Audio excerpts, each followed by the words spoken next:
Hey, and welcome to English Avenue Podcast. Rise and grind, champions. Today's your day. Your time is now. Jake. Sorry, I saw that in a video this morning and some part of me needed to try it out loud. How did it feel? Deeply, deeply fake. Like I was selling myself a car I don't want. A car you don't want?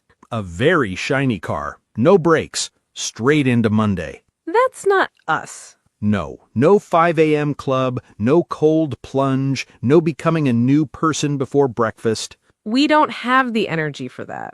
Honestly, neither does anyone listening. So what do we have energy for? 1 better minute. That's where we start.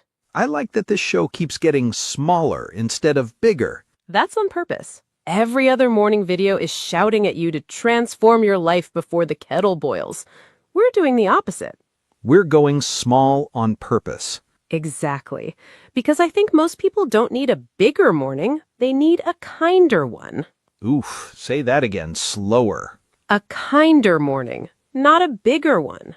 Okay, that's going on a mug somewhere. Hey, English learners, welcome back to the English Leap podcast, your cozy little place to learn easy English through real, everyday conversations. I'm Anna. And I'm Jake, recovering from my own motivational speech.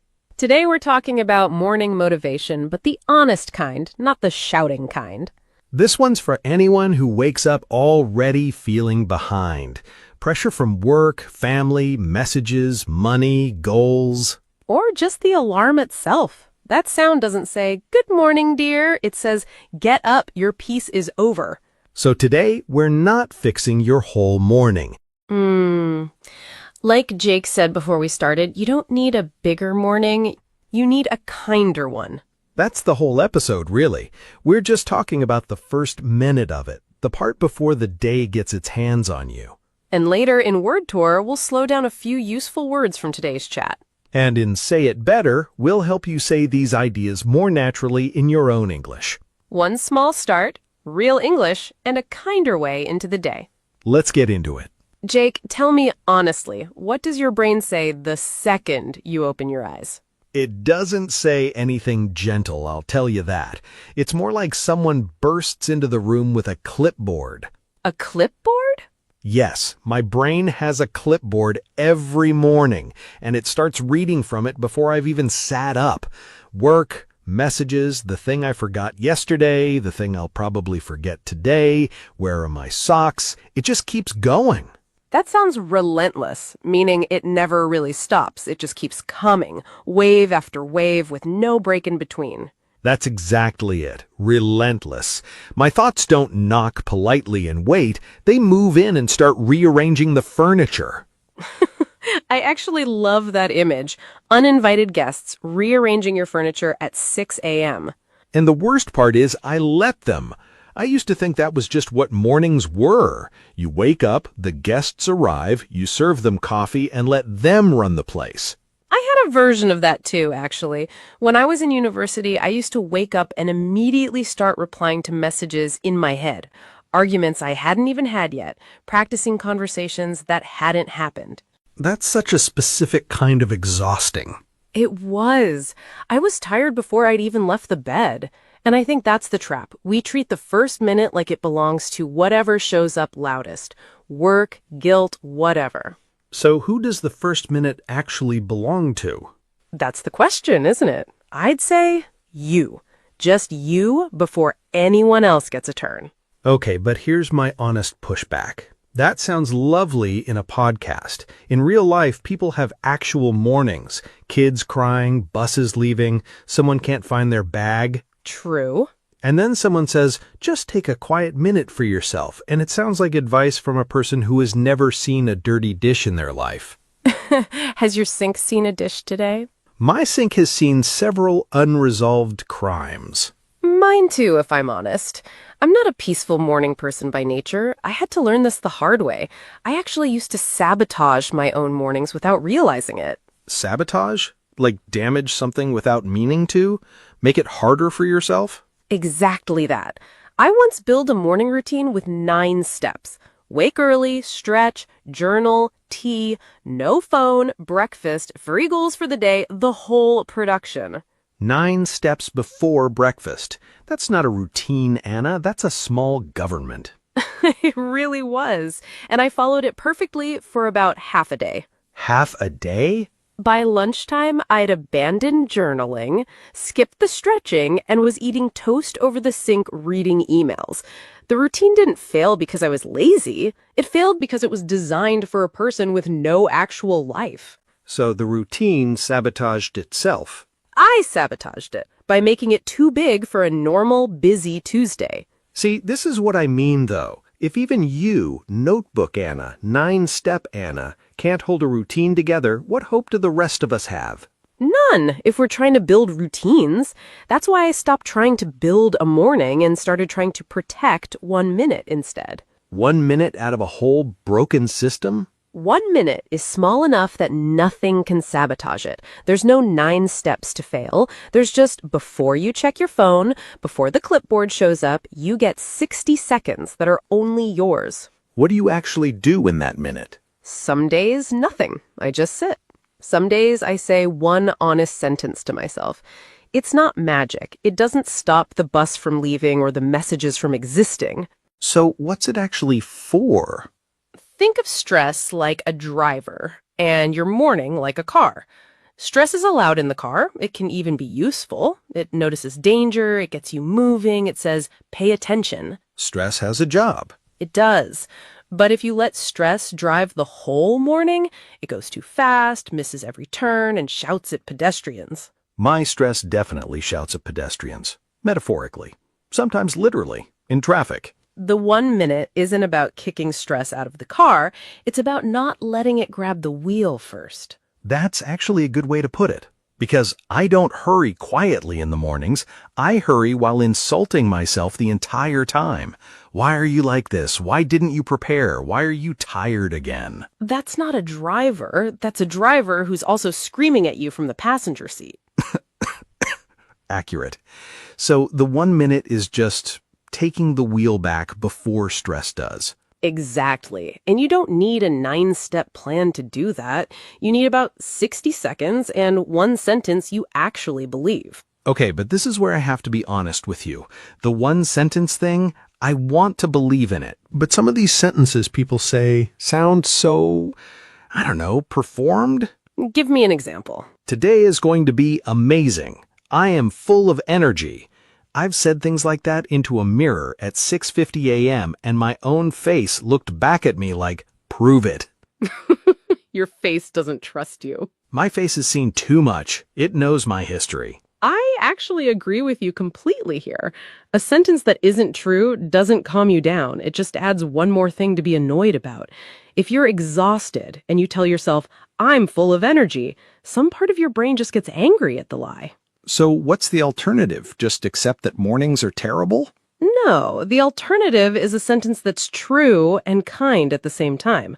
Not everything is wonderful, more like, I feel behind, but I can begin from here. That one doesn't pretend the bus isn't leaving. Right. It doesn't deny the mess, it just leaves a door open in the middle of it. I think of it like a handle, something small your hand can actually close around when everything else is moving too fast. A handle. I like that more than positive thinking.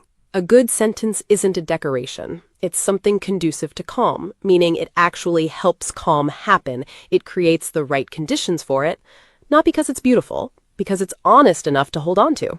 Conducive, like a warm room is conducive to sleep, and my inbox is conducive to a small breakdown. Exactly that use. Okay, here's my actual sentence then. Not elegant. Do not start by shouting at yourself. That's very you. It's the one I actually believe when I say it, which apparently matters more than sounding nice. It matters more than anything. My grandmother used to say something similar. You don't have to win the whole day by breakfast. No planner, no 9 steps, just that one line. That's a strong sentence to inherit. One sentence can't fix your whole day, though. That's the thing. It can't finish your work, or fix traffic, or make difficult people easier to deal with. No, it can't. I won't pretend it can. But But it can change your entrance. This morning, before we started recording, the work was still there, the messages were still there, but you didn't grab your phone the second your eyes opened. True. The sentence didn't change the day, it changed how you walked into it. Same house, better door. I like that. Careful, that sounded like a compliment. I'll control myself. So here's where I'd normally say, tonight, choose your sentence, choose a small action for tomorrow morning, get ready in advance. Wait, stop. This is where you lose me. Already? Yes, because now the quiet minute is turning into homework. Choose a sentence, choose an action, prepare the night before, put your phone away, drink water before checking messages. Suddenly, my peaceful minute has a checklist attached to it. And I know exactly what happens next. I make the checklist beautiful, I follow it for 2 days, I fail it by Wednesday, and then I feel guilty about failing my own calm routine, which defeats the entire point. That's annoyingly accurate. I know myself very well, unfortunately. You're right, actually. If we're not careful, even calm becomes one more performance, one more thing to be good at. Exactly. Now I'm stressed about being peaceful. That's a new and specific kind of exhausting. I've lived that. Remember the 9-step routine? I also once bought a very beautiful planner specifically to reduce my stress. Did it work? It gave my stress much nicer paper to sit on. That's about all it did. So what do we do instead? Because build a whole system clearly isn't it. We streamline it. Streamline means make it simpler, right? Exactly. We take something complicated and make it simple enough to actually survive real life.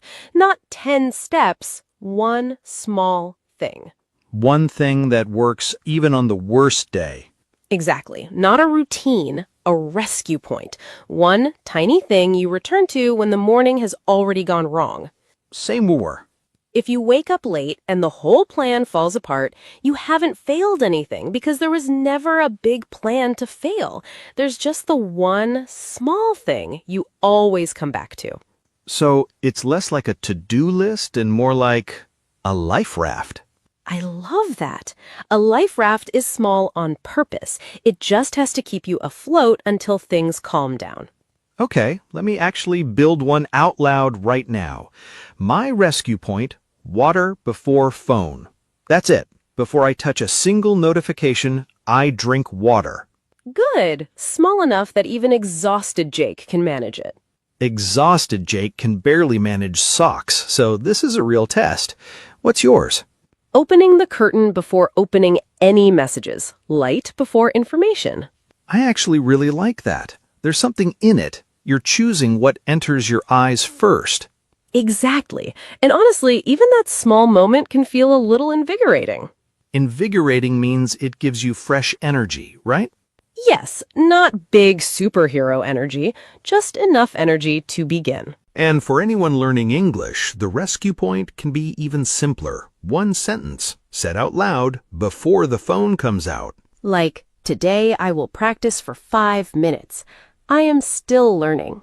One small mistake is okay. Doesn't need to be a full lesson. Doesn't need perfect grammar at 6:50 a.m. No one needs perfect grammar before coffee. Not even us, and we do this for a living. Especially not us. So, quiet minute, honest sentence, rescue point, small enough for a normal, busy Tuesday. I think that's the whole trick, honestly. Not fixing the morning, just making sure the morning doesn't get the first word. I like that. The morning doesn't get the first word. You do. Pretty deep for 9 a.m. I have my moments. Not many, but some. And before we get too poetic, let's turn this into English you can actually use. Yes, we use some strong words today. Words for pressure, habits, calm, and energy. So let's slow them down. This is Word Tour. Our first word is relentless. Relent-less. Relentless. Relentless means something does not stop or keeps coming again and again. Usually in a tiring or difficult way. You could say, my thoughts were relentless this morning. A very useful word for busy mornings. Our next word is sabotage. Sabotage. Sabotage. To sabotage something means to damage it or make it harder to succeed. Sometimes we sabotage ourselves without even noticing. You could say, I sabotage my morning when I check my phone immediately. A strong word, but very useful for habits. Our next word is conducive. Conducive. Conducive. Conducive means something helps a good result happen. Like calm, focus, learning, or rest. You could say, a quiet first minute is conducive to calm. It sounds a little advanced, but it is very useful. Our next word is streamline. Streamline. Streamline. Streamline means to make something simpler, smoother, and easier to do. Like a routine, a schedule, or a study plan. You could say, I need to streamline my morning. Simple idea, strong word. Our next phrase is rescue point. Rescue point. Rescue point. Rescue point is one small thing that helps you return to yourself when the day gets messy. Like one breath, one sentence, or water before phone. You could say, my rescue point is one calm sentence before I check my phone. I like this phrase because it feels realistic. And our final word is invigorating. Invigorating. Invigorating. Invigorating means something gives you fresh energy. Not always big energy. Right, sometimes just a small spark. You could say, a short walk in the morning feels invigorating. And those are today's useful words and phrases.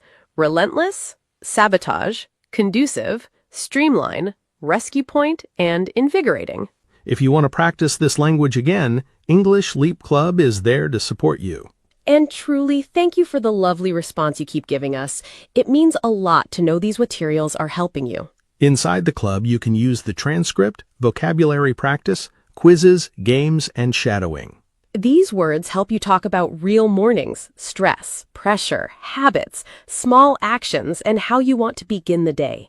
Many learners understand these feelings in their own language. But they may not always know how to say them naturally in English. That is why we practice slowly with real sentences. So now, let's take some simple morning sentences.